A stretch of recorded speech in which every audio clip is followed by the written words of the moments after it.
नमस्कार साथियों, आपके अपने YouTube चैनल आर निश्चय एकेडमी में आप सबका स्वागत है। जैसा कि आप सब जानते हैं कि हम लोग मैथ के सेगमेंट को पढ़ रहे हैं, लेकिन आज मैथ से थोड़ा सा अलग हटकर दूसरे विषय को जानने का प्रयास करेंगे, पढ़ने का प्रयास करेंगे, प्रैक्टिस सेट करने का प्रयास करेंगे कि आखिर ये सब्जेक्ट इतना इम्पॉर्टेंट है, इतना महत्वपूर्ण है, परीक्षा में पूछा जाता है और इसके बगैर आप कुछ नहीं कर सकते। ये जान लीजिए कि बैलेंस बनाकर सभी विषयों का अगर आप चलेंगे तभी आप परीक्षाओं में सफल हो सकते हैं। तो आइए आज हम उस विषय की बात कर रहे हैं जिस विषय को आपने कक्षा 1 से लेकर 12 तक कभी सिलेबस में नहीं पढ़ा, आपने जिस विषय को ग्रेजुएशन में नहीं पढ़ा, आपने जिस विषय को पीजी में नहीं, पोस्ट ग्रेजुएशन में आपने नहीं पढ़ा, लेकिन वह विषय आपके कंपटीशन में धीरे धीरे कितनी महत्वपूर्ण और कितनी जरूरत और कितनी आवश्यकता के लिए महत्वपूर्ण सब्जेक्ट बन गया, ये आपको पता ही नहीं चला। ये विषय आपके हर कंपटीशन में इतना महत्वपूर्ण क्यों बन गया, जिसको हम कभी न देखे थे, न कभी पढ़े थे, न कभी समझे थे। समझने का मतलब यह है कि ये जो विषय है जिसका नाम मैं ले रहा हूं, वह विषय और कोई नहीं, वह विषय सिर्फ और सिर्फ रीजनिंग है, जिसे हिंदी में हम कहते हैं तर्क शक्ति। तर्क शक्ति का सारा गेम आपके माइंड से होता है और ये कोई सीखने सिखाने की शैली नहीं है। ये डेवलपमेंट आपके बचपन से होता है कि आप दिमाग के कितने तेज हैं। जब आपको ये बोला जाए कि आपके दिमाग के कितने तेज हैं या फिर आप पढ़ने में कितने तेज हैं, दोनों में बहुत अंतर है। पढ़ने में हो सकता है कि रट के आप बहुत सारी चीजें सीख सकते हैं, रट के बहुत सारी सवालों को जवाब दे सकते हैं, लेकिन तेज आप उस चीज में होंगे जहां आप फंसेंगे। प्रेजेंटेशन यूज कर सकते हैं, यानी प्रेजेंट आप माइंड का जहां आप यूज करें, इस दिमाग का जहां आप यूज कर सकते हैं, उसी को कहा जाता है तर्क शक्ति वाला व्यक्ति वास्तव में तेज है। कभी कभी होता है कि भारत के नेतृत्व करने की जो क्षमता है, आप देखते हैं कि प्रधानमंत्री के लिए एक अक्षर तक की पढ़ाई नहीं चाहिए। आखिर क्यों नहीं पढ़ाई चाहिए? भारतीय संविधान में मानक बनाया गया कि आपके लिए उसकी एक भी डिग्री नहीं चाहिए। आप सोच सकते हैं कि आज चपरासी की नौकरी के लिए भी आपको 10वीं पास होना पड़ता है, लेकिन प्रधानमंत्री और राष्ट्रपति के लिए आपको भारतीय संविधान के अनुसार एक भी अक्षर पढ़ा लिखा नहीं होना चाहिए। ये भारतीय संविधान मानक मानते हैं। जैसा कि बस इसी सब्जेक्ट का खेल है कि आपका प्रेजेंटेशन कैसा है, आपका नेतृत्व करने की क्षमता कैसे है, आप लोगों को समन्वय कैसे कर लेते हैं। बस यही कारण है कि प्रेजेंटेशन की भूमिका बढ़ जाती है। और ये जो सब्जेक्ट है, ये आप ग्रुप डी से लेकर आईएएस तक के एग्जाम में क्यों महत्वपूर्ण हो रहा है, आप सोच सकते हैं कि आपके जीवन से रिलेटेड है। आपके जीवन से रिलेटेड है। आप गाड़ी चला रहे हैं तो आप किस दिशा में गाड़ी चला रहे हैं, आप जा रहे हैं तो आप किसको किस लहजे में बोल रहे हैं, आपके बड़े हैं तो उनको किस तरह से बोल रहे हैं, आपसे छोटे हैं तो उनको किस तरह से सम्मान दे रहे हैं। और रिलेशनशिप में कभी कभी होता है कि आप नहीं जानते हैं तो आप मामा को काका, फूफा या फिर बड़े पिताजी नहीं कह सकते हैं। अगर कह देंगे तो अगला व्यक्ति मान लीजिए कि वो आपको मतलब कि डरवाने लगेगा या फिर लजवाने लगेगा या फिर शर्मिंदा करने लगेगा कि अरे आपको पता ही नहीं कि रिलेशनशिप में बड़ी मम्मी लगेंगी, छोटी मम्मी लगेंगी, कि बुआ लगेंगी, कि ताऊ लगेंगी।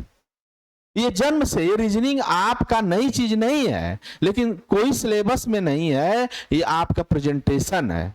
प्रेजेंटेशन का मतलब आपके तर्क करने की शैली है कि आप कितना सोच सकते हैं किसी के बारे में। और आपके दर्शन इसी को कहते हैं कि आपके सोच जो डेवलपमेंट होता है, देखने का नजरिया होता है, वो आपका ये तर्क शक्ति होता है कि आप एक चीज को, चाहे एक सब्जेक्ट को आप कितने तरीके से सोच सकते हैं। जैसे कहा जाए कि गिलास भरी है, मतलब गिलास अगर आधी भरी है तो इसके लिए दो नजरिया हैं। अगर आधी भरी है गिलास तो अगला व्यक्ति कह सकता है कि आधी भरी है, दूसरा व्यक्ति कह सकता है कि आधी ये खाली है। लेकिन वह आपके देखने की नजरिया है। यहाँ रीजनिंग में जब प्रश्न फंस जाते हैं तो कोर्ट में जाते हैं, एक ही प्रश्न के उत्तर कई विकल्प सही हो जाते हैं। रीजनिंग में पैटर्न को फॉलो करना और उसे बताना ही क्या कहते हैं, हम रीजनिंग कहते हैं। अगर मैं बात करूं रीजनिंग की, बात करूं तर्क शक्ति की, तो ये आपके बचपन से शुरू होती है। जैसे कि आप बचपन में जो बोलना शुरू करते हैं, बोलने की शुरुआत करते हैं,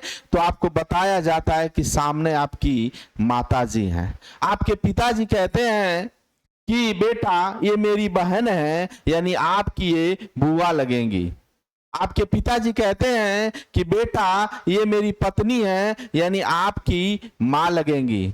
अगर आपके पिताजी बोलते हैं आपसे कि बेटा ये मेरी मां है, यानी आपकी दादी लगेंगी। पिताजी कहेंगे कि बेटा ये मेरे पिताजी हैं, यानी आपके दादा लगेंगे। तो रीजनिंग का चैप्टर आपके बचपन से शुरुआत होता है, जिसका एक चैप्टर का नाम है ब्लड रिलेशन, यानी रक्त संबंध। थोड़ा सा बड़ा हुए, खेलना शुरू किए। अगर खेलने के साथ साथ खेलना जब शुरू करते हैं, बैट गेंदा लेकर खेलना शुरू करते हैं, बॉल को किसी दरवाजे पे मार दिया जाए, अगर पूछेंगे कि मेरा बॉल किधर गया, मेरा गेंद किधर गया, तो अगला व्यक्ति बताएगा कि यहां से दाएं चले जाइए, दाएं से बाएं चले जाइए, बाएं से आप इस दिशा में देखेंगे, वहां आपकी बॉल पड़ी होगी, यानी डायरेक्शन, दिशा का चैप्टर शुरू हो गया। इसी रिलेशनशिप में अगर आप धीरे धीरे जैसे बढ़ेंगे, आपसे समय पूछा जाए कितना बज के कितना मिनट शुरू हो रहा है, तो आप इस रीजनिंग का शुरुआत होता है कि घड़ी, समय के बारे में आपको जानकारी है, वो समय रिलेशनशिप में पूछेगा, कोड और टाइम के एवज में पूछेगा। आप दिन तारीख से रिलेटेड दे दिए तो पूछ लिया था ये जन्मदिन आपको इस तारीख को मनाया गया, तो आपको कहीं ना अगला जन्मदिन कब मनाया जाएगा। जब आप धीरे धीरे बड़े होते हैं तो कहीं हम लोग बचपन में देखते हैं पेज से ही फाड़ कर या फिर कैंची से काट कर उसको फिर उभारते हैं, ये आपका कागज कटिंग का चैप्टर शुरुआत हो जाएगी। जब हम अपने आप को दर्पण में देखने का प्रयास करते हैं तो सामने वाला चित्र दाएं है, उसमें बाएं दिखता है, तो ये आपका दर्पण का प्रतिबिंब का पोर्शन हो गया। यह प्रतिबिंब कुएं या नदी के किनारे जाकर अपने आप को देखते, अपने फिगर को देखते हैं, तो कहीं ना कहीं ये रीजनिंग का चैप्टर आपका क्या हो गया, जल प्रतिबिंब की बात कर रहा है, चलने का शुरुआत कर रहे हैं। इसी तरह से ये जो रीजनिंग चैप्टर है, रीजनिंग को समझने के लिए आपके विषय के अनुसार के साथ साथ आपके अगल बगल के वातावरण के चीजों में विज्ञान होना बहुत जरूरी है।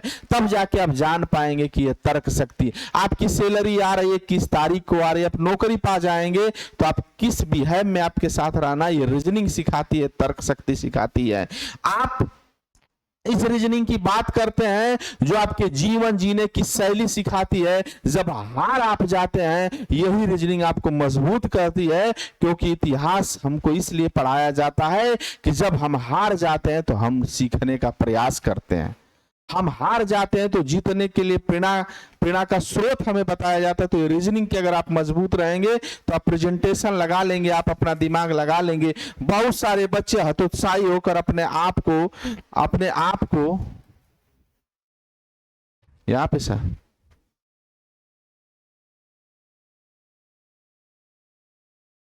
इधर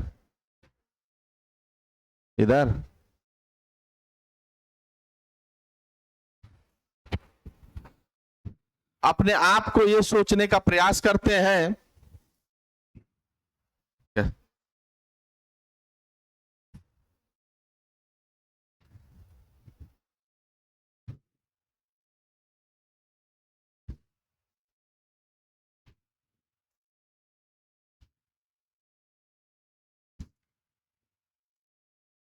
अपने आप को ये देखने का प्रयास करते हैं, ये देखने का प्रयास करते हैं, समझने का प्रयास करते हैं कि आखिर हम हारे क्यों।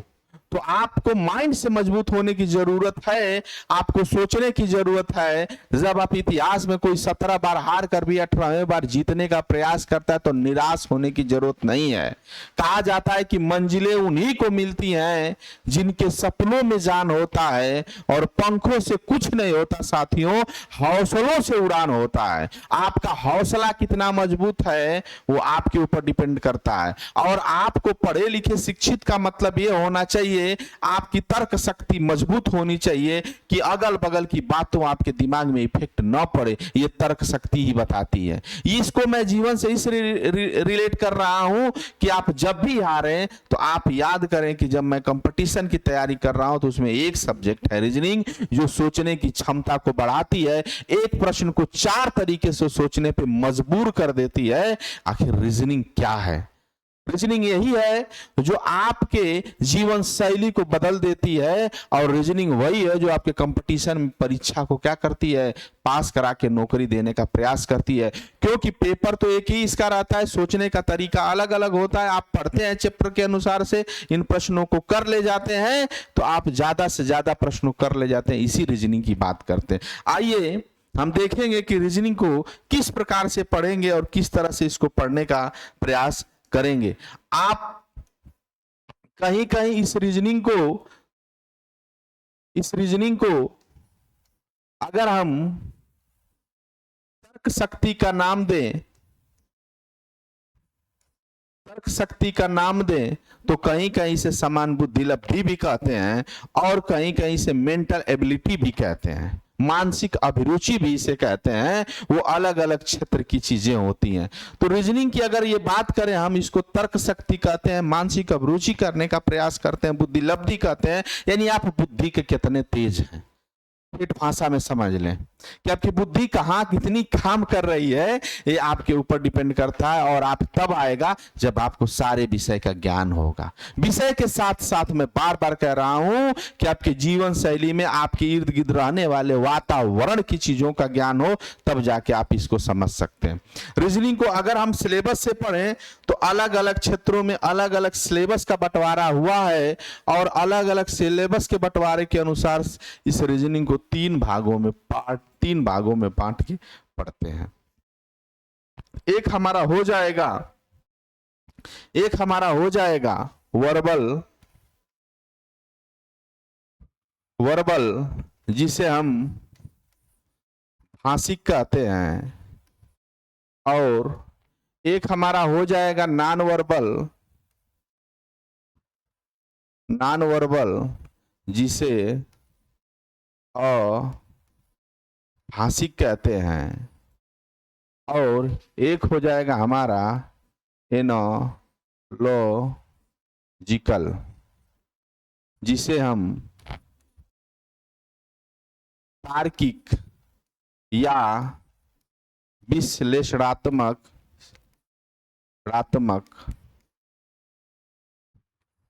कहते हैं। अब आप कहेंगे कि सर इसको 3 भागों में आप बांटे हुए हैं, तो प्रश्न को किस तरह पूछ सकता है, उत्तर को कैसे हम दे सकते हैं? तो इसमें जब भी प्रयोग करेगा तो भाषा का प्रयोग करेगा। भाषा का प्रयोग करने का मतलब कि या तो हिंदी भाषा के शब्द का प्रयोग करेगा, या फिर अंग्रेजी भाषा के शब्द का प्रयोग करेगा। हिंदी भाषा में वाक्य का भी प्रयोग कर सकता है, पर्यायवाची का भी प्रयोग कर सकता है, विलोम का भी प्रयोग कर सकता है, समान ज्ञान का भी प्रयोग सकता है, लेकिन बिना भाषा का ये वर्बल में नहीं बनेगा। मतलब भाषा का ही प्रयोग कर सकता है। जैसे अगर मैं कहूं यहां पे कि लिख दूं A B C और D, मैं कहूं विकल्प नंबर 1, यहाँ 2, यहाँ 3, यहाँ 4 दिया हुआ है विकल्प, और लिखे ABC, और मैं कहूं कि इसमें भिन्न कौन है, तो इसमें कहीं ना कहीं इसमें भाषा दिया हुआ है। ABCD की बात कर रहा है, तो कहीं ना कहीं A मेरा अलग है। ये मेरा अलग इसलिए है कि A वावेल है और सब क्या है, कॉन्सोनेंट है। वावेल और कॉन्सोनेंट पे सवाल बन गया तो ये बातें पूछता है। शब्द की बात करें तो 3 तो शब्द अगर दे दे, यहाँ पे दे दे उत्तर प्रदेश दे दे, बिहार दे दे,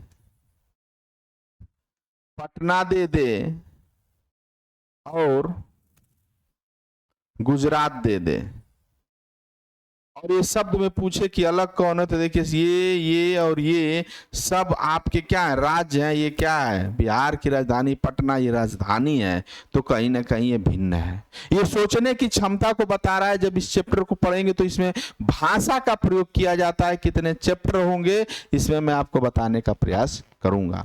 इस वाले रीजनिंग की अगर इसमें बात करें तो अगर इसमें प्रश्न देता है, इसमें प्रश्न अगर देगा, इस तरह से प्रश्न देने का प्रयास करेगा, यहां से देने का प्रयास करेगा। अगर मान लीजिए ये बना दिया, फिर ये बना दिया, ये बना दिया और ये बना दिया, और कहे कि इनमें भिन्न कौन है, इसमें भिन्न कौन है, तो देखिए इसमें भाषा का प्रयोग नहीं है। अभाषी को हम कह सकते हैं कि संकेत वाले जो प्रश्न पूछे जाएंगे नॉन वर्बल के अंतर्गत आते हैं। संकेत वाले प्रश्न जो पूछे जाएंगे वो नॉन वर्बल के अंतर्गत आएंगे। नॉन वर्बल का मतलब मैं पूछूं कि भिन्न कौन सा है। आप भिन्न देखिए कि ये आपकी भुजाओं से बना हुआ, एक भुजा से बना हुआ है, चार भुजा से बना हुआ है, पांच भुजा से बना हुआ है, लेकिन ये वृत्त एक घेरा ऐसे गोला खींच दिया गया, इसमें भुजा का प्रयोग नहीं किया गया, वृत्ताकार है। या फिर इसे वृत्ताकार कह के ऐसे मैं इसे बना दूं, इसका नाम गोला अगर है, ये गोला दिखे तो आप कहेंगे कि सर ये दो तीनों 2D के अंतर्गत है और ये किसके अंतर्गत है, 3D के अंतर्गत है, तो आपका अलग कौन हो जाएगा, डी आपका भिन्न हो जाएगा। तो इसमें संकेत की बात करेगा कि संकेतिक सवालों को प्रश्न करेगा तो वो नॉन वर्बल की रीजनिंग में पूछने का प्रयास करेगा। अब देख लीजिए ये जो पोर्शन है ये तार्किक पोर्शन पूछने का प्रयास करेगा, जिसमें कथन निष्कर्ष के साथ साथ तमाम विश्लेषणात्मक प्रश्नों को देगा और उसमें आपके तथ्य के अनुसार प्रश्न को पूछेगा और उसमें आपके इस दिमाग को देखेगा कि क्या कोई ऑब्जेक्ट अगर आपको दे दिया जा रहा है तो क्या आप उसे अच्छे तरीके से समझ के प्रश्नों का जवाब दे पा रहे हैं कि नहीं दे पा रहे हैं। इसमें कथन निष्कर्ष वाले पोर्शन आ जाएंगे, कथन पूर्ण धारणा के पोर्शन आ जाएंगे और तमाम ऐसे इसमें सत्य असत्य वाले भी प्रश्न आ जाते हैं। तो 5-7 चैप्टर जो है इसमें टोटल के टोटल हैं। मान के चलिए कि रीजनिंग के 25 से 30 चैप्टर टोटल हैं, जिसमें से 6 को ये मान के चलेंगे, 8 ये मान के चलेंगे, शेष चैप्टर 15 चैप्टर इसको मानते हो, 30 के करीब में मान के चलिए। लेकिन एक चीज है रीजनिंग की, मैं बात बता दूं आपको बाबू, जिस प्रकार से रीजनिंग अगर एक बार अगर आप पढ़ लिए और रीजनिंग का प्रैक्टिस अगर बार बार कर लिए और रीजनिंग एक बार सिर्फ अच्छे से पढ़ लिए तो कुछ चैप्टर ऐसे हैं जो आपके दिलो दिमाग में बस जाएंगे, दोबारा पढ़ने की जरूरत नहीं पड़ेगी। जैसे मैथ पे अगर ज्यादा फोकस दें तो मैथ के सवाल अलग अलग टाइप के आते हैं, उसमें ज्यादा आपको मंथन करने की जरूरत पड़ती है, टाइप बाई टाइप उसको पढ़ते रहिए, उसके कंसेप्ट को सीख जाइए। रीजनिंग में क्या चीज होता है कि एक बार कंसेप्ट आप सीख लिए उसमें प्रैक्टिस उतनी ही टाइप के बनती है, एक का दो का कहीं कहीं जाके इस वाले पोर्शन में, तार्किक वाले पोर्शन में सवालों को क्या कर लेता है, घुमा फिरा के देता है, इसमें आप फंस जाते हैं। कहीं ना कहीं 80 से 90% प्रश्नों को आप रीजनिंग के प्रश्नों को पहली बार में ही पढ़ के कर ले जाते हैं। दिक्कत होती है कि इसमें वर्बल में नॉन वर्बल को मिलाकर अगर उसमें घड़ी कैलेंडर की 2 चैप्टर की बात की जाए तो बच्चे ये 2 चैप्टर बहुत अधिकतर भूलते हैं। मुझे भी आदत थी भूलने की, लेकिन उसको बार बार प्रैक्टिस करके घड़ी और कैलेंडर के फार्मूले को, नियम को समझ गए। सिंपल सवाल तो कर ले जाएंगे, लेकिन जब को रिलेट करके दे देता है तो इनके सवालों को आप क्या करते हैं, भूल जाते हैं। और ये रीजनिंग वाला पोर्शन आपके one day exam group D से लेकर आईएएस तक पूछता है, चाहे पुलिस दें दरोगा दें। मानसिक अभिरुचि का पोर्शन पुलिस में पूछ दिया था, बच्चे परेशान थे। वो मानसिक अभिरुचि आपकी तर्क शक्ति, आप अगर नहीं भी उसको पढ़े हैं ना, उस पोर्शन को बस जानते रहेंगे जीएस के माध्यम से संविधान वगैरह को, तो आप उसके प्रश्नों को निकाल लेंगे कि हमें वास्तविक भूमिका क्या है।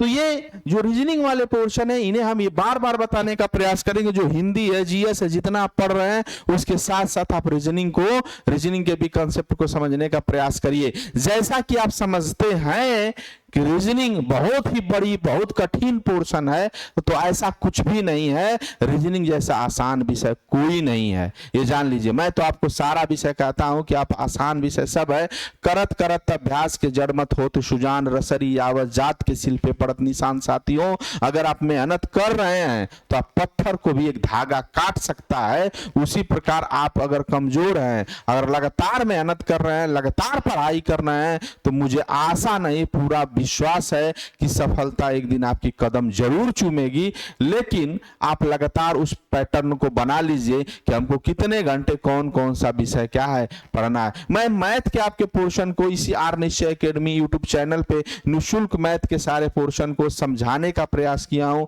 अच्छा देने का प्रयास किया हूं, बेसिक कंसेप्ट। लेकिन बहुत ही जल्द पीपीटी पे सारे चीज का प्रैक्टिस लेके आऊंगा, 1 बाय 1 आपको निःशुल्क उस पे समझाने का प्रयास करूंगा। आज मेरा पहला ये सेशन है रीजनिंग का। तो आप लोग कमेंट करेंगे कि सर रीजनिंग को मैं वर्बल से शुरू करूं कि नॉन वर्बल से शुरू करूं, कि आप तार्किक विश्लेषणात्मक से शुरू करें, एनालॉजी रीजनिंग से शुरू करूं। लेकिन मुझे विश्वास है कि आप लोगों के कमेंट का मुझे इंतजार रहेगा साथियों। आप लोग कमेंट जहां से करेंगे वहां से रीजनिंग को पढ़ाना और समझाना शुरू करेंगे। साथ में मैथ की भी क्लासेस जो बाकी हैं, पेट का जो पेपर आया हुआ है उसके अनुसार वर्ग, वर्गमूल, घन, घनमूल, घातांक, कणी, औसत, दशमलव, भिन्न, सरलीकरण, सारे पोर्शन को हम कवर करने का प्रयास करेंगे। ये जान लीजिए कि आज के ही दिन से आपको दो दो चीजों मिलेगी, मैथ और रीजनिंग की चीजें मिलेंगी। और मैं आपसे वादा नहीं करता हूं, वादा तो टूट जाते हैं, विश्वास दिलाता हूं कि आने वाले दिनों में आपके जीएस के भी पोर्शन, हिंदी के भी पोर्शन मिलने लगेंगे आर निश्चय एकेडमी यूट्यूब चैनल पे। इस यूट्यूब चैनल को जिस तरह आप लोगों ने प्यार दुलार आशीर्वाद दिया है, इसे देते रहिए ताकि हमारा भी हौसला आगे जाए और आपको अच्छी अच्छी वीडियो से आपको सब्जेक्ट के बारे में बताने का प्रयास करूं। देखिए सबसे पहले आपको देखिए एबीसीडी हम लोग बचपन से पढ़ते हैं, उस अल्फाबेट के वर्बल वाले पोर्शन में एबीसीडी पढ़ते हैं, उसका कॉन्सोनेंट कितने हैं, वावेल कितने हैं, उल्टा सीधा एक समान रोमन अंक में उसका अंकिक मान को आपको याद करने की जरूरत है। ये सारा चीज जब चैप्टर लेके आएंगे तो उस चीज को हम बताने का प्रयास करेंगे। लेकिन आप रीजनिंग को मजबूत कैसे कर लेंगे? रीजनिंग को मजबूत ऐसे कर लेंगे कि 1 से लेकर 25 तक पढ़ाई आपको याद हो जाना चाहिए। 1 से लेकर 30 तक आप देख लीजिए कि 1 से लेकर 25 तक का टेबल आपको याद हो जाना चाहिए। ये याद हो जाना चाहिए चाहे जैसे याद हो। 15 तक सबको याद रहता है लेकिन आगे भूल जाता है। आपको 1 से लेकर 30 तक का वर्ग यानी स्क्वायर याद होना चाहिए। और आपसे 1 का लेकर 15 तक का आपका क्या घन, क्यूब याद हो जाना चाहिए। ये आपके एचडब्ल्यू में है, स्क्वायर हो जाना चाहिए। एचडब्ल्यू में इतनी चीजें हैं। रीजनिंग को अगर मजबूत करना चाहते हैं वो सारी चीजें याद होना चाहिए। देश के राज्य और राजधानी भी आपको याद होना चाहिए। और अभी आपको ए से लेकर जेड तक एबीसीडी आपको याद होगा। इसका अंकिक मान भी आपको हम याद कराने का प्रयास करेंगे। ये 5-6 चीज आपको अगर आपको तैयार है, ऐसा कहते हैं गुणा करके नहीं, अगर आपका टेबल याद है, ये वर्ग याद है, ये घन याद है, तो आप यूं चुटकी में आप सवालों को करने का प्रयास कर ले जाएंगे।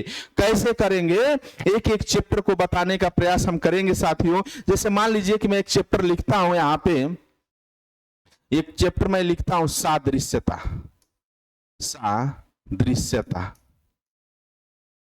एनालॉजी। और एक चैप्टर यहां मैं लिख देता हूं वर्गीकरण, क्लासिफिकेशन। मैं आपको एक चीज बताने का प्रयास कर रहा हूं, आप इस चैप्टर और इस चैप्टर में अंतर समझिए। इसी तरह अंतर समझने का कोडिंग डिकोडिंग हुआ, चाहे जो भी अल्फाबेट सीरीज हुआ, चाहे शब्द निर्माण हुए, चाहे जो भी पोर्शन आते हैं। जैसे मान लीजिए कि हम शब्द से देखते हैं कि सादृश्यता को चैप्टर एक बार पढ़ लिए तो आपको फिनिश कर लेना है। सादृश्यता अगर आप पढ़ रहे हैं, बात समझने का प्रयास करिएगा, तो सादृश्यता, सा का मतलब होता है समान, और दृश्यता का मतलब होता है देखने वाला या दिखने वाला। एक जैसा देखने वाली चीजों के चैप्टर में सादृश्यता होगी। जैसे मैं कह दूं कि 8 संबंधित 27 समानुपाते। अब देखिए अनुपात समानुपाते कितना खतरनाक है। 8 संबंधित 27 समानुपाते 64 संबंधे क्वेश्चन मार्क। देखिए कह रहा है सवाल में, जब अनुपात समानुपात का पोर्शन आए तो समझ ली कि ये जो चैप्टर का सवाल दिया हुआ हमारे कंपटीशन में वो सादृश्यता से दिया हुआ, उस चैप्टर का नाम ही सादृश्यता है। ये बात समझने का प्रयास करें, उस चैप्टर का नाम ही सादृश्यता है। अब सादृश्यता का मतलब कि कि ये जिस रूप में ये दिख रहा है इसी का ये रूप कुछ दिख रहा है।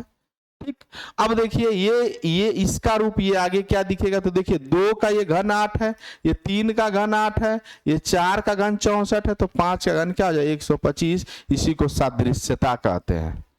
सादृश्यता का मतलब एक जैसे दिखने वाली चीज है कि एक जैसे दोनों क्या दिखाए तो आगे क्या दिखेगा, ये बात समझ। या तो फिर इस सवाल को ऐसे दे दे कि 2 संबंधे 8 समानुपाते 3 संबंधे क्या होगा, तो ये देखिए सादृश्यता मतलब 2 का घन 8 होता है तो 3 का घन क्या हो जाएगा 27 हो जाएगा। यही इस वाले पोर्शन से रिलेट कर दिया सादृश्यता की बात कर।